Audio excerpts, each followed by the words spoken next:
In this video we will see how to fill the blank fields, blank cells in Excel based on suppose you want the upper cell or lower cells. For example, this is one data of soil profile where in one profile you will find more than one horizons. And suppose it is written that this is P16 and you want in these four P16 should be there and latitude and longitude should also be copied to this, and then within this two 49 should be there and these latitude and longitude should be there. So these are variable actually, 4 2 again 4 1 like this.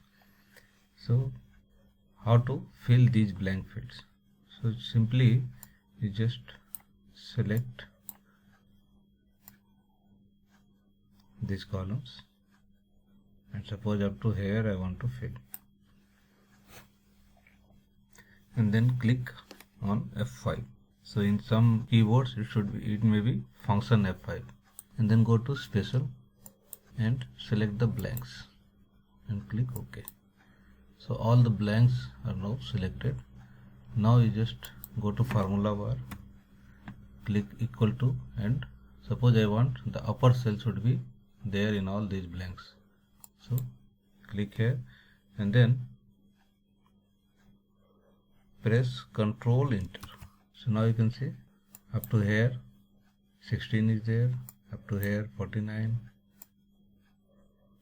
Here since originally it was not there, so it has also taken the same value, but latitude and longitudes are different. So earlier what people used to do, like they will be selecting it like this and then dragging it, and then it will be like copy cell. So if you're having thousands of data like this, it will take time, and if you are going by this method,